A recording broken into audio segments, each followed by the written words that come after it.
Hey, what's happening, everybody? It's your man Qualified. I'm here with Catrice, and we are live here on Factory. Thank y'all for tuning in. So right now, today we got something a little bit different. We're usually talking about hip hop and the culture, but right now we got a little bit of the food of the culture, and that's where Catrice is coming in. So I'm gonna let her take it away. Why don't you tell us a little bit about how you got started? What you got going on? What's the name of it? What's popping? Well, I've been cooking for a very long time, and the name of my company is Simple Taste of Soul, and our motto is "Love You Can Taste." Okay. And so, if you come from, uh, especially the African American background, it's all about soul. Right. And you're coming home from school, and your mom or your grandmother, your aunt got the cornbread and all the desserts and the homemade breads on the table. And so my love for food was birthed at a young age. My mother did canning. Okay. People don't do that no more. No, big facts. Yeah, she canned apricots and pears, and we come home from school, and you always had a pie or a cake or something on the table. So my love for feeding people was birthed from her. And she passed down, she's still alive, but she passed down all those recipes. Some of that stuff I still can't touch, because it's a special thing when your grandmother, your mother put their hands in something. But I have a love to feed people, and it's not just cooking, because anybody can cook. Right. But I tell people all the time, it doesn't mean anything when you cook if there's no love in it. My husband says all the time he don't want to eat no mad food. Yes. And so you have to have love, and that's my secret ingredient. I can give you my recipes, and it'll never taste like my food, because the love that's on the inside of me comes out when I cook my food. Okay. So that, and a combination for my love of God, coupled together, has brought forth the giftings that He has given me, the gift to work with my hands to make it taste the way He wants it to taste. So it tastes a little bit different than when you get it from somebody else. Okay. So I tell people all the time, people always say, well, I don't like this and I don't like that, but have you ever tasted mine? Because there's a little bit more flavor to it that has nothing to do with the seasonings that I put on the inside of it. Okay. So that's where I am. I love to see people eat my food. That makes me happy. To just watch them eat.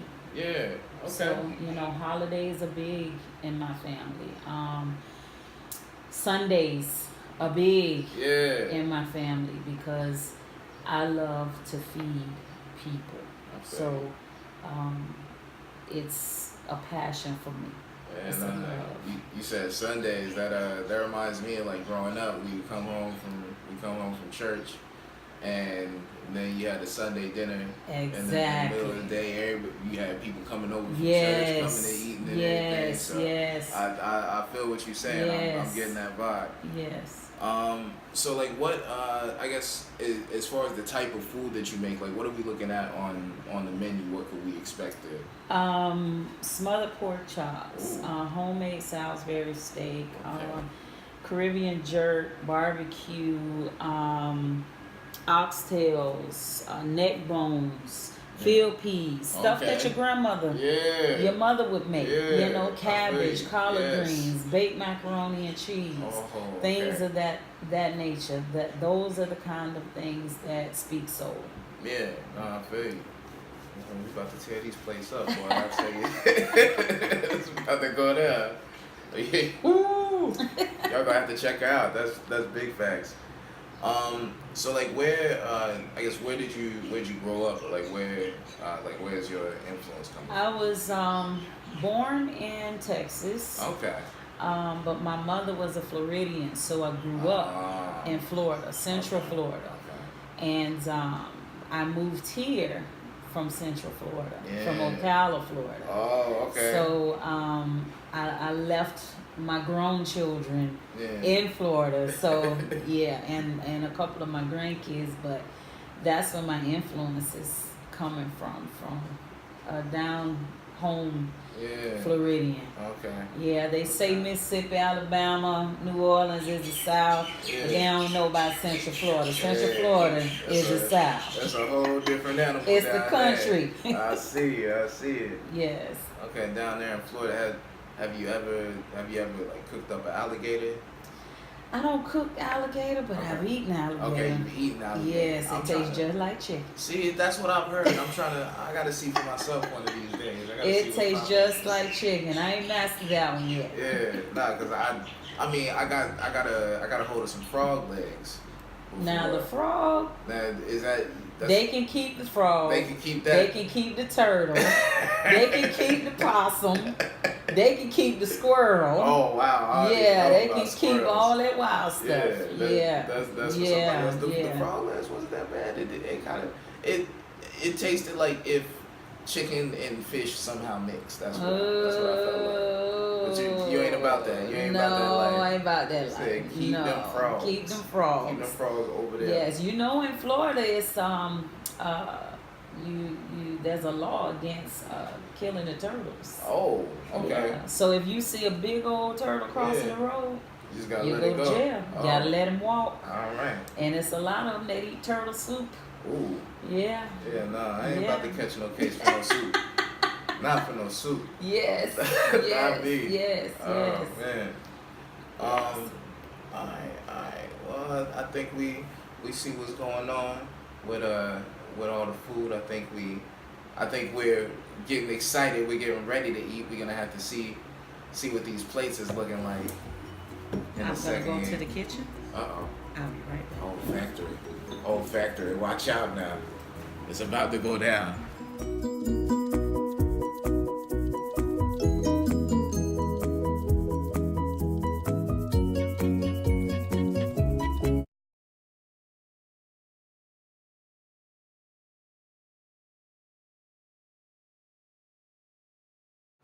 We have baked macaroni and cheese. Uh-huh. This is barbecue chicken, and this is Caribbean jerk chicken. Oh, okay. And baked beans. Okay, nice. So we gonna see what's popping. So you get to taste test. Okay. I'm gonna take a little bit of every. I'm gonna just throw this on the. Oh, That's okay. Alright, I'm gonna throw this on here right here. See, I'm getting too excited. I'm over here spilling food by accident. Gonna take one of the jerk chicken.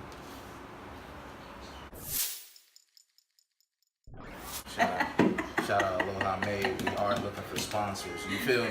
Yes. You know what I'm saying? And I'm gonna take one of these here, one of the barbecue, just to try them out, see what's going on. So there we go. We got the napkin. All right, so we gonna go ahead and dig into this macaroni and cheese. Okay. Now you remember earlier when she said that she put the love in the food. I think I just tasted it. I think it's right here in the macaroni. The macaroni and cheese. I think that's where it's at. And this is the jerk chicken? Yes. Okay.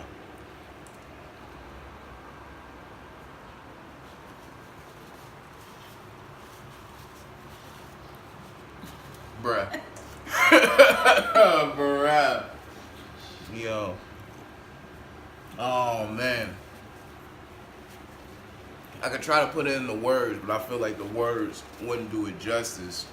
What you need to do is holler at Catrice so that you can experience all this goodness and love and flavors that I'm feeling right now. She was right. This is more than the seasoning. I feel it in my heart and my soul. This, thank you. You're so welcome. Thank you for letting us come. You're so welcome. You know what I'm saying? This is, oh man, I haven't even got to the barbecue chicken yet. Let's try it out. Oh. That's that Florida barbecue. Oh man. Oh yep. Yes. Oh, this is not the last time I'm eating this. I'm telling you right now. This is true. This is facts. Stood. Put that hammer down. Get you some food. Factory. Thank you for tuning in. Thank you for rocking with Catrice. Simple taste of soul.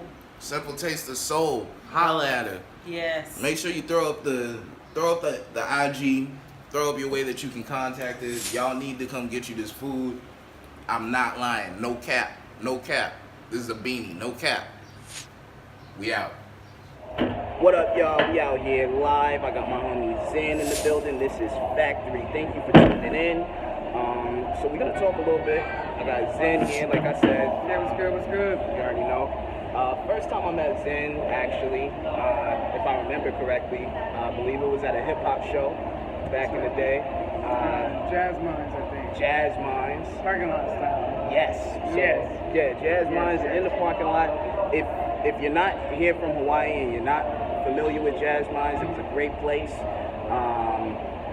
We used to do a whole bunch of shows there, lyricists lounging, and in the parking lot, in the parking lot is where ciphers of two different kinds would go down. And if you know, you know what I'm saying? And I caught up with Zen in both of the ciphers, actually. Yes, yes. So, the forces combined. you know what I mean? Yes, yes. So just real quick, I'm gonna let Zen just give a little bit of background on herself, tell you where she's coming from, how she really coming, how she bumming, you know what it is. Yes. Yeah, how y'all doing, people? My name is Zen Chambers, originally from Los Angeles, born in Compton. You know how it is, found the island. Been here and there doing this and that.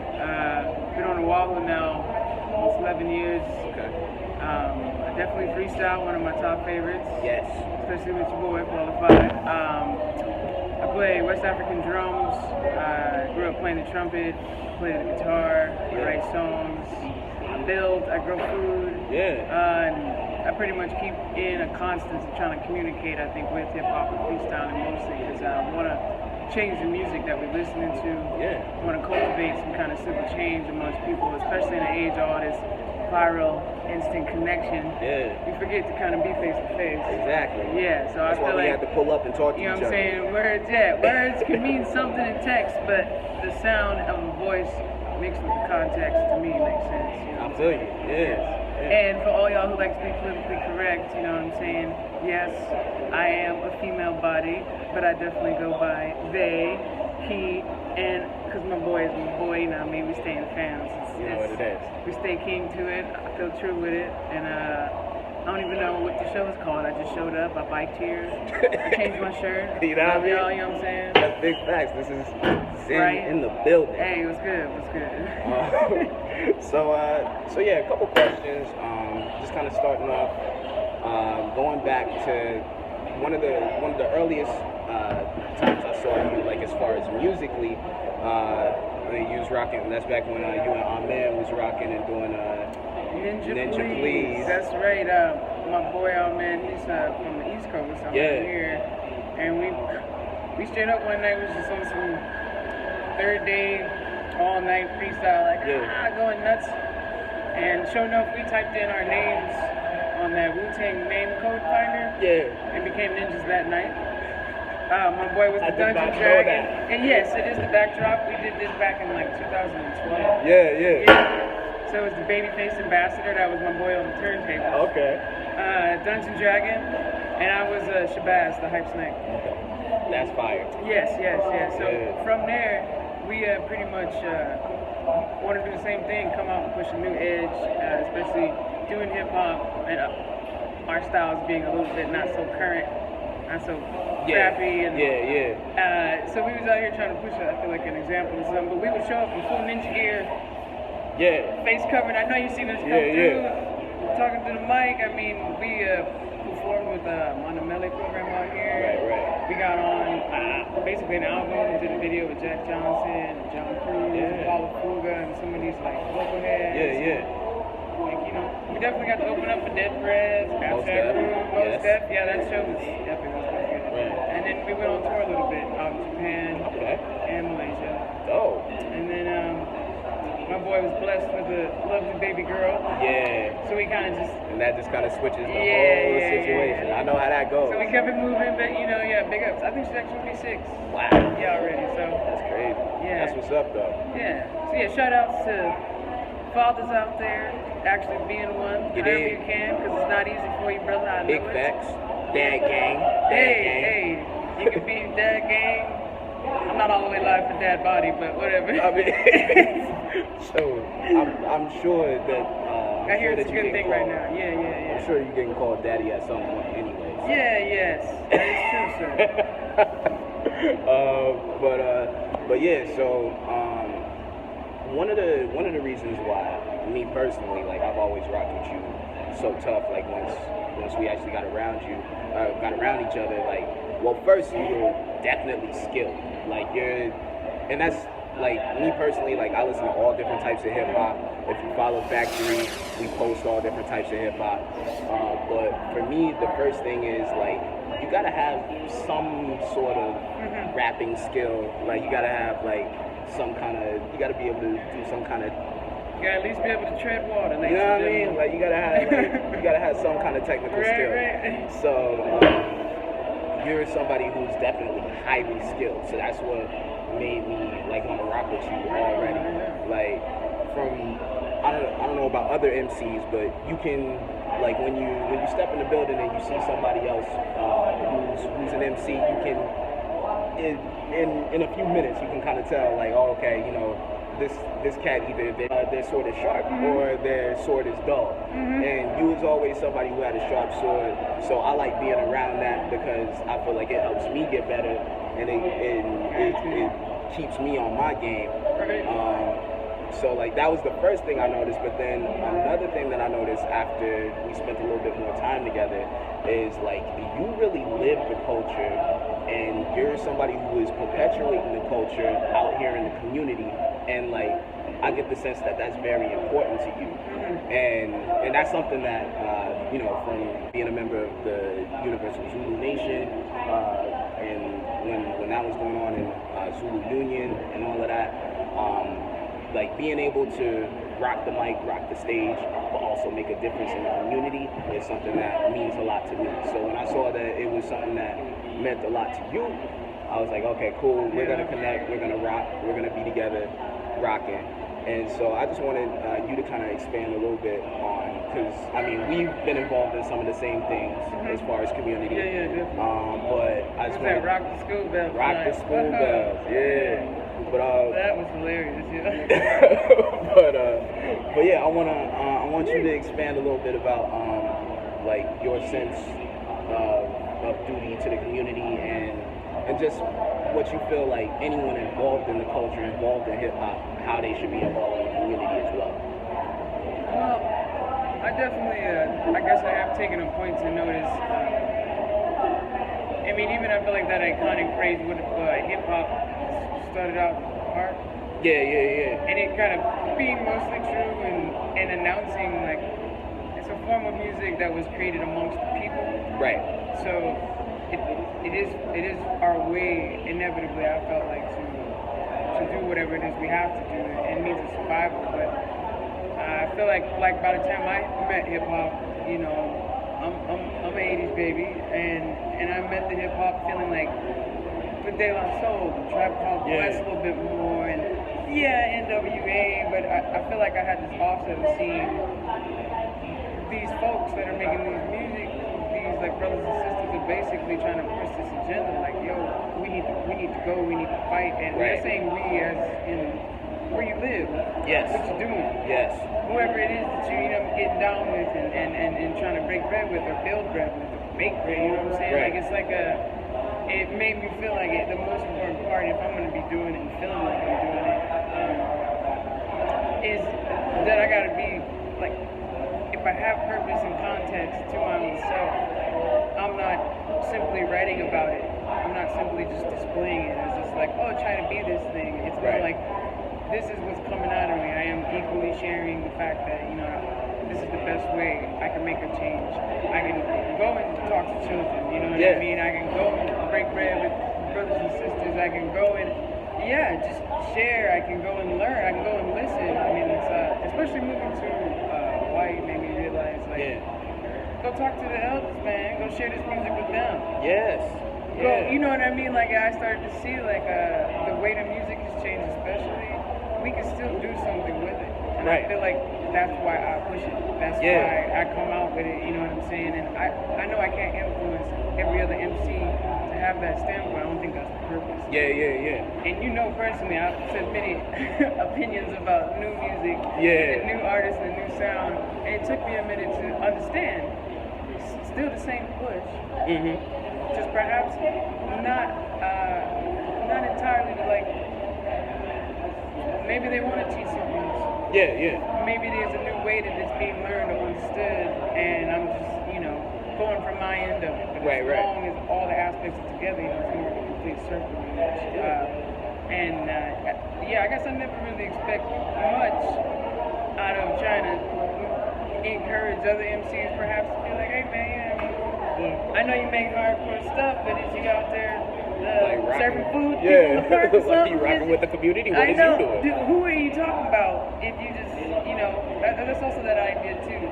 I know there's an ego or a persona that can be built up in hip hop, and you want it, like you were saying, man, when you come with that sword, as soon as you unsheath, you decapitate in one slick, or is it a little bit dull, so you try and pierce and stab, but you know what I mean? I feel like it's along those lines. But you're putting in that work amongst where you live. You know what I'm saying? From all aspects, it's the best point. If you work in your community, your show gonna have people at it. Exactly. You know what I'm saying? You know what I'm saying? If you're making an impact, if you're really touching the people, they'll reach back. I feel you. Yeah, and it's like, it's too easy. It's network. It's just trying to make the effort. And brother, I'm not the average person.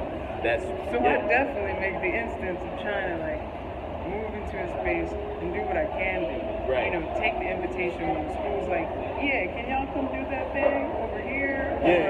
I got this party up there, or I got this track coming through, and I've been learning I've learned music that I wasn't even trying to get on from you, especially. But I've definitely learned, and now I'm like, ooh, I have a better connection to it already. I feel further even expanded in this community here with the hip hop.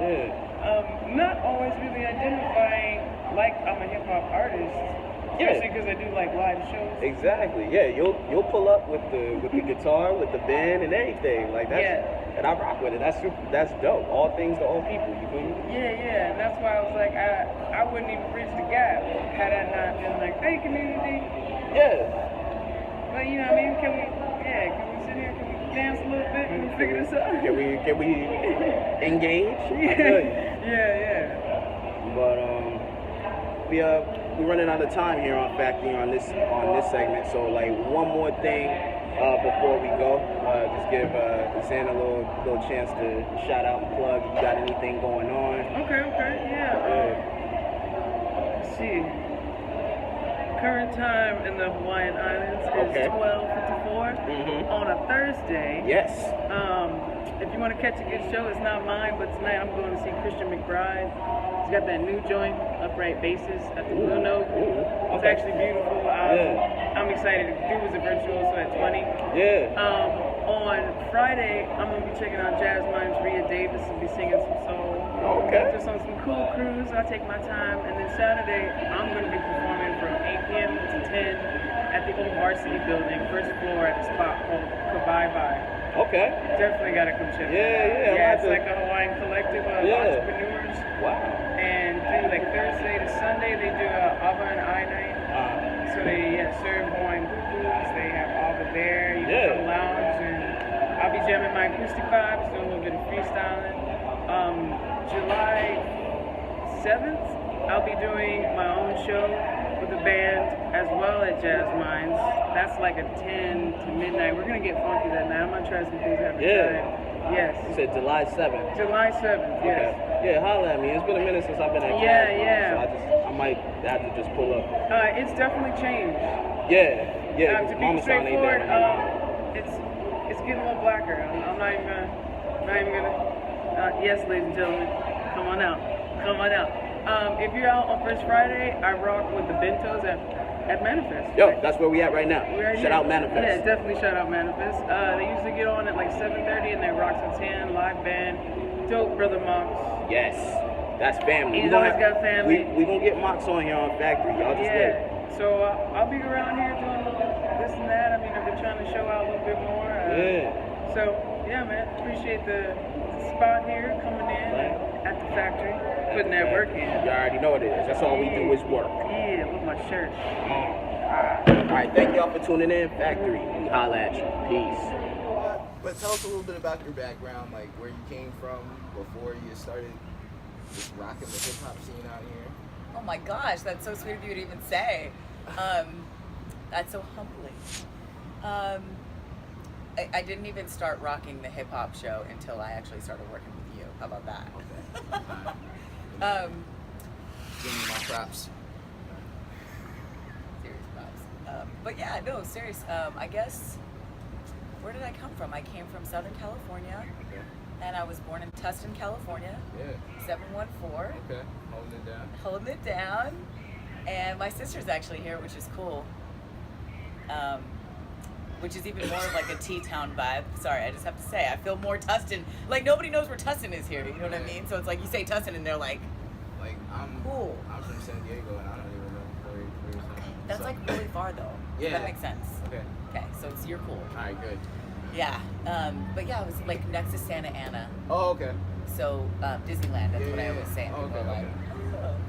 No, I know. So I came from there, and then I went to college at UH Hilo on the Big Island because I wanted to get the fuck out of the city. Yes. I didn't want to just work my whole life to get a Mercedes and sit on the highway and traffic all day. So that's why I went to Hawaii. Yeah. And then I ended up in Oahu, which is when you and I crossed paths Yes. about 5 years ago. Yeah. And I was in radio, and hip-hop music was just always kind of, my poetry. Yeah. Poetry is what got me there. The first time I saw you was at a release party, and I don't remember whose it was. No, yes I do. Dorian Bay. Dorian Bay. Yeah, so it was Yep. Dorian Bay's release party, and we were both on the bill, and that was the first time I had seen you perform. Okay. Or even like actually like came across your music, so I was like, yo, who is this? This Cool. is like, okay, yo, she's dope. I dig the energy. So after that, I was working on some music, and I was like, you know what, I need a female voice on this track. And by that time, we kind of bumped into each other a few more times, and so I felt comfortable asking you like, yo, hop on this track. We got in the studio, we made it happen. So that was like my introduction to your music and your energy. But like, where did the like hip hop journey begin? Man, it's crazy. Like, it really just, I was never something I ever like decided was like, I want to be a hip hop artist. That never really escaped me. It more so just came about organically, I think, just through writing poetry. Yeah. And I was introduced to rap music in Southern California, and these were like the days when Tupac was like still being completely loved. Right. You know, my sister, I gotta bring her up again, There you go. was like bringing me Foxy Brown, songs and Yes. like rocking, like she's my older sister, so of course I was influenced by that. And Okay. I was in high school, at Tustin High School, we hung out with a lot. It wasn't like a, what I loved is that we went to public school, and like Right. public school was mixed. It was like everybody was together. So like we were hanging out with all different types of people, so the music is what I think brought us all together. So I was introduced to hip hop that way, and it was Tupac and it was Yeah. Biggie. So for me, the passion in rhymes is what fuels my blood, and I have goosebumps even when I say that to you, because like you know how it is, like when you hear Tupac rap, it's like, oh shit, Yes. you know what I mean? Like it's an experience. Yeah, you can feel it. You can feel it. Yeah. So that I felt automatically was starting to come about when I would recite my poetry. Yeah. So when I started to be, I was always a romantic. Mm. I always loved love. I was connected with love.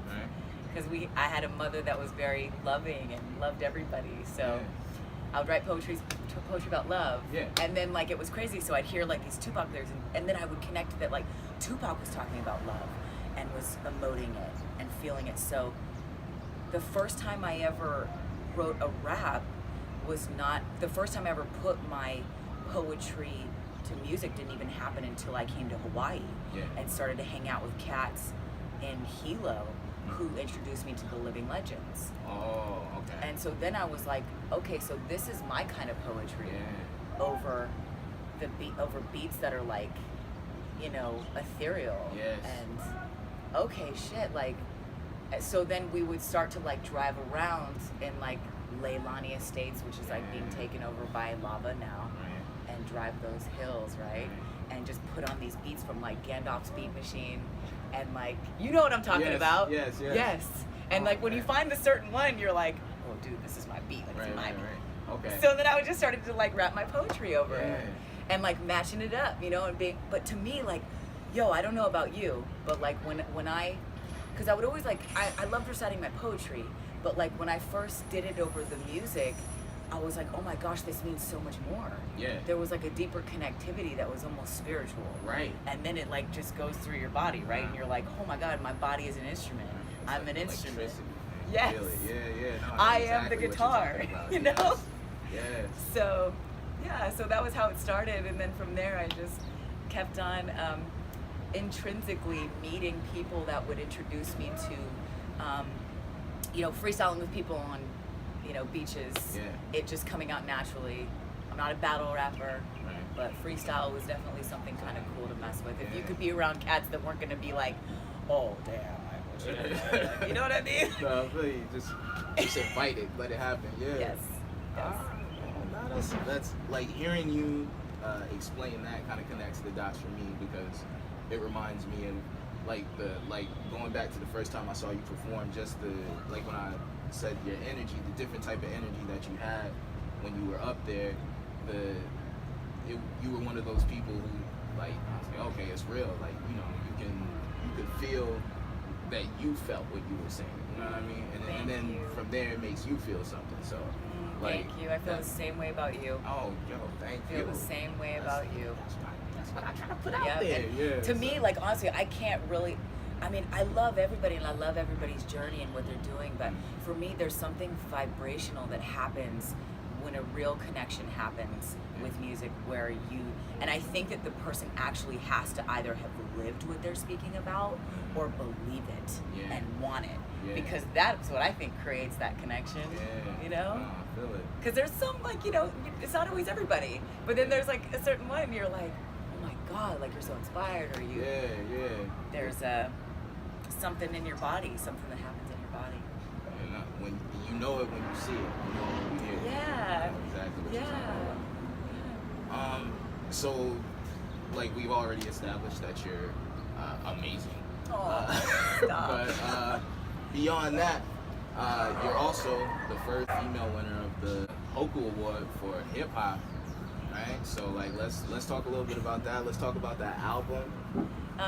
Wow, thank you so much. It was, you know, honestly, now that I know the journey of Hokus for a lot of people, I almost feel like bad that I won, like the first time I entered my album, because there's so many people, and I've gone to Hokus with people, camps that have been there 3-4 times that still hadn't won. But so I think it was honestly, you know, very, very lucky that our category here in hip hop Hawaii is still so small.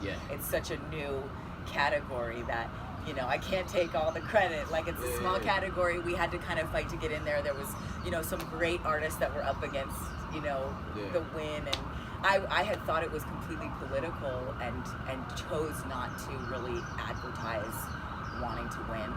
And so when I went there, and this is legit, like a lot of people will say, there's a lot of, you know, politics about the Hokus, and I've seen both sides to it. I think because I did know that a bit, I decided to keep both my feet out of it and not want to get involved. And like, you know, there was like, you can send an email blast to everybody and, you know, promote yourself. It'll cost $100. Like, everybody in the, you know, the group gets one, and I decided to be like, you know what, I don't want to do this. Right. You know, like it is what it is. I'm happy to even be nominated. For me, it was more about marking a completion of this album that took me 6 years to come to parts with. You know, where I was finally like, okay, we just got to release this thing.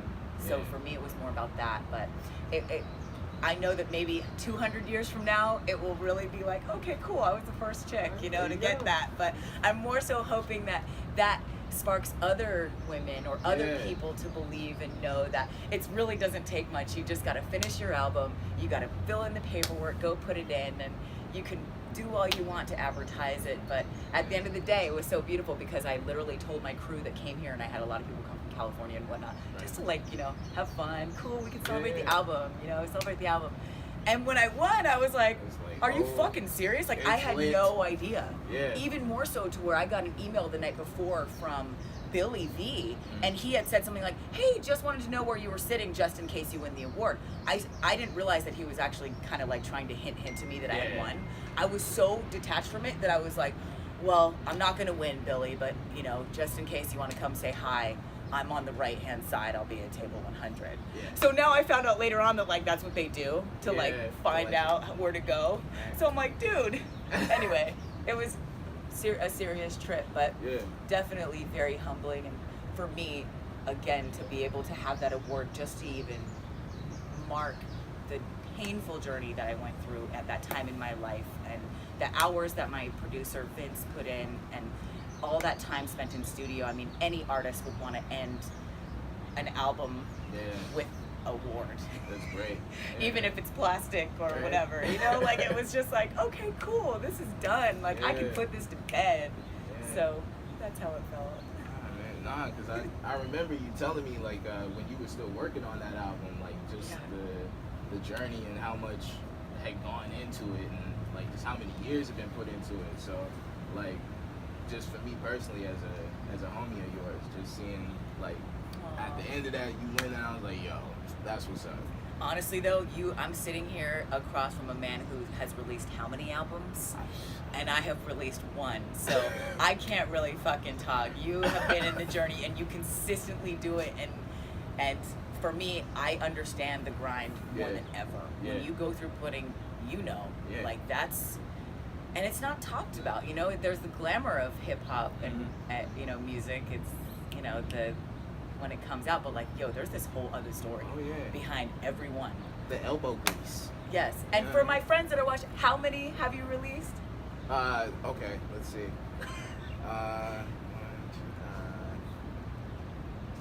I'm gonna say about 6.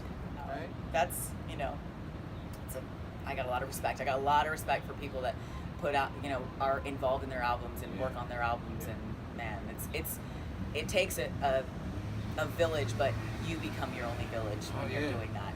Yeah, especially when you're releasing it like independently. You're doing everything from top to bottom. You're in charge of getting the music done. You're in charge of the rollout. You're in charge of your marketing, your promotion, your release. Like all of that. Like that is a lot of work. So and like that's what was impressive, to pull all of that off. And like I was just like, all right, man, she got it. Thank you. Thanks for coming with me to the station a couple times. That was really fun. That was fun. I got to talk on the radio. I would bring him up. He'd be like having his morning coffee, and I would like see him down there, and I'd be like, yo, come up really quick to the station, and like he'd jump in on some I don't know, celebrity news or something. Yes, I gave some UFC picks a couple times. I predicted a Ronda Rousey knockout. She got knocked out. I was right. I forgot about that. Yeah, but it's okay though, because now she's in the WWE. She's awesome. Ronda Rousey's in WWE? Yeah, man. What? Yeah, you got it. You got SummerSlam. We're doing it down at KTV again. Okay. All right, so everybody come through. What date is this? Well, it's in August. So. Okay, I know Mickey Gold's gonna get that bottle and try to get everybody in that karaoke room again. Oh, it's all right. This time it's going down because I've been waiting to do karaoke. All right. Can we just put on your beats and then like have? Like, can we do that with those rooms? That would be dope. Just beats. I just want beats. I'm down. I want other people to rap my songs too. But one more thing before we wrap it all up. going back to you being the first female to win, I think that's something that can kind of kickstart and spark up the female side of Hawaii's hip hop scene. There's a lot of dope, talented female MCs that I've seen here through the years and currently, including you. And like me personally, I think it would be dope if we could put together shows with just like an all female bill. And you're speaking my language. It would, you know what I mean? And people could just come through and y'all would all kill it. Y'all would all slay. You're speaking my language. You know what I mean? That's something that I would be down for, and I just think I think it's great that we can have like voices from both sides. I think it's gorgeous too. I think it's gorgeous too, and I'm down to do it. I mean, I was talking to Jay Zahn when I did her hip hop education class, and I remember in the conversation with her, there was so much love for having a woman win, and my instantaneous reaction to that from her was, well, you're next. And I remember seeing her face, and if you're watching this, she looked so surprised, and I wanted to just wipe that surprise off of her face, because what I'm realizing is that a lot of people feel like it's not possible, even after one album. It's like but everybody's journey is different, and everybody has a chance. No, you should never feel like you're not good enough, and that's something that I feel like I just got goosebumps up and down my body, because that's what I realized. Why people hold back. That's like the biggest thing. And it's like, dude, just be yourself. You don't have to be like everybody else. In fact, what makes you not like everybody else is the reason why you're gonna win the next Hoku. So I hope we keep it going. Yeah. With women, with any person, Everybody. Hermaphrodites, let's whatever. win. Let's get it all. Animals too. It's imperative. Can we get a dog winner? I'm down. I'm down. Bay is releasing her next album. I'm gonna put her in. It's gonna be fire. I already know it's gonna be fire. I already know. She loves 2 Chainz. She follows 2 Chainz Dog on Instagram. I even speak for her on 2 Chainz Dog's Instagram and say, I love you so much. You're so cute. See? She already got industry connects. I'm saying it's on. We already tied in. It's on. I think Bay's getting a deal. Bay featuring 2 Chainz. That's Dog. That's platinum right there. It's on. Pass the blunt. Hey. Just kidding. And on that note, this is Factory. It's your man Qualified, Tantra. Thank y'all for watching. Smoke this, y'all can't have none.